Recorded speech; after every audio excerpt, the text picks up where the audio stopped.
નમસ્કાર. TY BCom semester 6 business management. તો આપણે સૌપ્રથમ સિલેબસ જોઈ લઈએ. વાણિજ્ય સંચાલન 6 નો.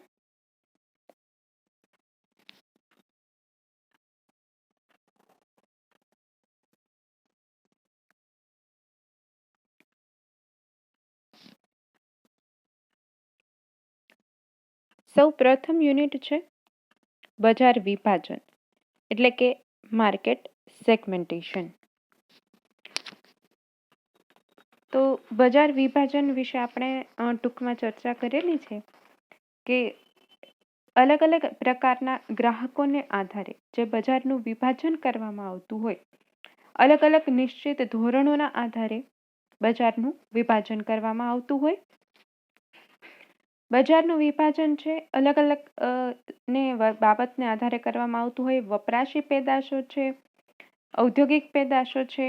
તો વપરાશી પેદાશો છે તો એના પણ અલગ અલગ પ્રકારો છે. કે ભૌગોલિક વિસ્તાર, તો એમાં ગ્રામ્ય વિસ્તાર, શહેરી વિસ્તાર, એની આધારે બજારના સેગમેન્ટ એટલે કે વિભાગ પાડી શકાય. વસ્તી વિષયક હોય, ઉંમર, જાતિ, જ્ઞાતિ, કુટુંબનું કદ, ધંધો, વ્યવસાય, આવક, શિક્ષણ, તો આવા બધાને આધારે પણ બજારના વિભાગો પડાતા હોય. સામાજિક વર્ગો છે, પછી અલગ અલગ ખરીદી કરવાના આશય છે, કેવા પ્રકારની ખરીદી કરે છે, કેટલી કિંમતની ખરીદી કરે છે, બરાબર. તો આવી બધી વસ્તુના આધારે બજારના વિભાગ પાડી શકાતા હોય. ભૌગોલિક વિભાગ, વસ્તી વિષયક, વર્તનલક્ષી ને એ અલગ અલગ પ્રકારે. પછી ઉદ્યોગિક એટલે કે ઉદ્યોગમાં વપરાતી વસ્તુઓ, ઔદ્યોગિક પેદાશના બજાર વિભાગો. તો એમાં પણ ભૌગોલિક સ્થાન, વાતાવરણ, ધંધાનો પ્રકાર કેવો છે, વપરાશનું પ્રમાણ કેવું છે, ખરીદીની પદ્ધતિ, ચૂકવણીનો ગાળો, કેટલા સમયમાં ચૂકવણી કરે છે, અને ખરીદનારાઓનું વ્યવસ્થા તંત્ર. ત્યારબાદ છે લક્ષ્યાંકિત બજાર, એટલે કે કોઈ એક બાબતને આધારે એ વસ્તુ છે એ કોઈ એક બાબતને આધારે લક્ષ્યમાં લઈ અને એના ઉપર ઉત્પાદન કરવામાં આવે. તો આ બજારના આપણે જે અલગ વિવિધ બજારો જોયા, એમાંથી અલગ અલગ વિભાગો ઉપર કંપની છે એ પોતે પોતાનું લક્ષ્ય કેન્દ્રિત કરે તો એને લક્ષ્યાંકિત બજાર કહેવાય. ગ્રાહકની વર્તણૂક કેવી છે, બરાબર. તો આંતરિક અને બાહ્ય પરિસ્થિતિના આધારે ગ્રાહકની વર્તણૂક કેવી છે, કેવા પ્રકારની વસ્તુઓ ગ્રાહકને જોઈએ છીએ, ગ્રાહક કેટલી કિંમતની વસ્તુ ખરીદવા તૈયાર છે, હરીફનું વાતાવરણ કેવું છે, આવી બધી બાબતને આધારે ગ્રાહકની વર્તણૂક નક્કી થતી હોય.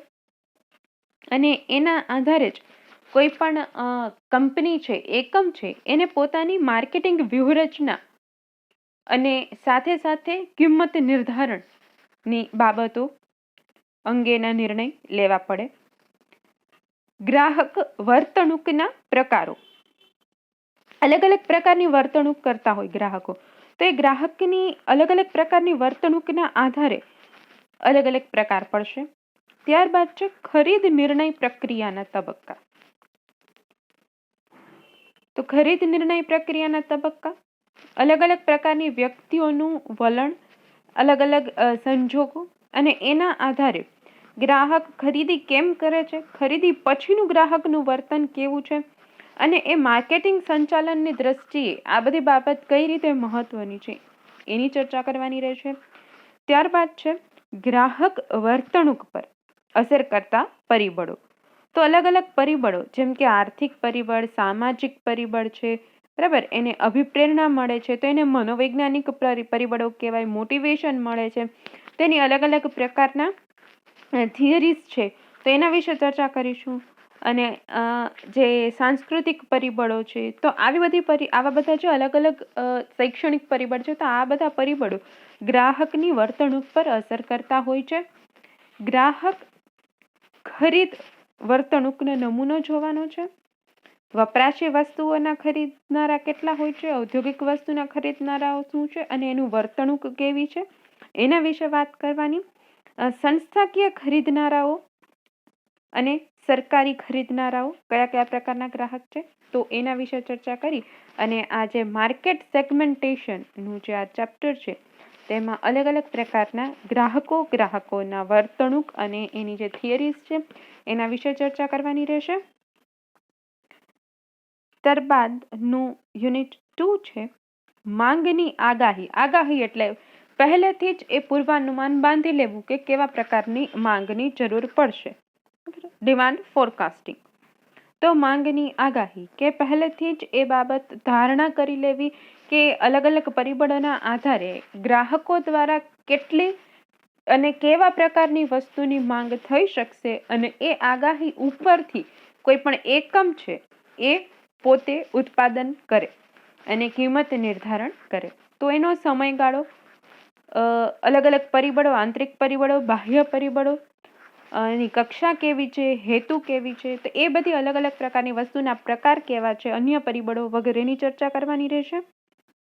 ત્યારબાદ માંગની આગાહીના કેવી રીતે કરવાની એટલે કે એના પ્રકારો. તો માંગની આગાહી લાંબા ગાળાની હોય, ટૂંકા ગાળાની હોય. તો આ બધા લાંબા ગાળા અને ટૂંકા ગાળામાં પણ અન્ય અલગ અલગ પરિબળો એને અસર કરતા હોય. એનું હેતુ નિર્ધારણ છે, સમયગાળો, કાર્યની વહેંચણી, બરાબર, પદ્ધતિની પસંદગી, માહિતી, આવી બધી બાબતો છે એનો સમાવેશ કરવામાં આવે છે. ત્યારબાદ છે કે સ્થાપિત વસ્તુની માંગની આગાહીની રીતો. અલગ અલગ પ્રકારની વસ્તુઓ છે તો સ્થાપિત વસ્તુઓમાં ગ્રાહકના ઈરાદાઓ, નિષ્ણાતોના અભિપ્રાયો, બજાર પ્રયોગ પદ્ધતિ, ભૂતકાળના વલણો, એની પણ અંદર રીત છે. અને ત્યારબાદ પરિસ્થિતિ નિદર્શક, સહસંબંધ વિશ્લેષણની રીત. તો આવી અલગ અલગ બાબતની રીતો અને એની અંદરના પણ અલગ અલગ પ્રકારો જોવાના રહેશે. નવી વસ્તુ માટેની આગાહીની માંગ પ્રત્યેની આગાહીની રીત. આગાહીની સારી પદ્ધતિ માટેના ધોરણો કેવા છે એટલે કે જે માંગ છે, આગાહી છે, તો એની ચોકસાઈ કેટલી છે, સચ્ચાઈ કેટલી છે, ટકાઉપણું, પરિવર્તનશીલતા, વિગતોની પ્રાપ્યતા, ઉપયોગિતાના ગુણ, કરકસર વગેરે બાબતો. માંગની આગાહીનું મહત્વ, હેતુઓની પૂર્તિ, પેઢીઓનું અંદાજપત્ર, ઉત્પાદન અને રોજગારી માટે, પેઢીનું વિસ્તરણ, પેઢીના વ્યવસ્થાપન અને જેટલી પણ પેઢીમાં કામગીરી થતી હોય તો એનું મૂલ્યાંકન કેવું હશે, શું હશે, તો એ બધી બાબત. તો આ જે હતી એ અલગ અલગ પ્રકારના માંગની આગાહી એટલે કે માંગનું પૂર્વાનુમાન કેવું હશે એના વિશેની બાબત હતી. હવે યુનિટ 3 છે સેવાઓનું માર્કેટિંગ, માર્કેટિંગ ઓફ સર્વિસીસ. તો એમાં સેવાઓની લાક્ષણિકતા છે, સેવાઓનું વર્ગીકરણ, શેના ઉપર સેવાઓનું વર્ગીકરણ થાય, માલિકીપણું, સેવા પૂરી પાડનાર સાથેનું સંગઠન કેવું છે, ગ્રાહકની હાજરી, સેવા પૂરી પાડવાના ઉદ્દેશો, ગ્રાહકની ખરીદીનો આશય. પછી પેદાશ માર્કેટિંગ અને સેવાનું માર્કેટિંગ એની વચ્ચેનો તફાવત. સેવા પૂરી પાડનાર સંગઠનો કેવા છે, નફાલક્ષી છે કે બિનનફાલક્ષી છે. સેવાઓના માર્કેટિંગનું મહત્વ, માર્કેટિંગના પ્રકાર, એને અસર કરતા પરિબળ અને અલગ અલગ વ્યૂહરચના. પેદાશ, સ્થળ, વિતરણ, કિંમત નીતિ, અભિવૃદ્ધિ, બરાબર. તો અભિવૃદ્ધિની અંદર પણ જાહેરાત, વ્યક્તિગત વેચાણ, પ્રોત્સાહન, પ્રસિદ્ધિ, સેવાઓનું માર્કેટિંગ અને એનું ભવિષ્ય અને નમૂનારૂપ સેવા માર્કેટિંગ કે કઈ પ્રકારનું નમૂનો હોય તો એની પ્રક્રિયા.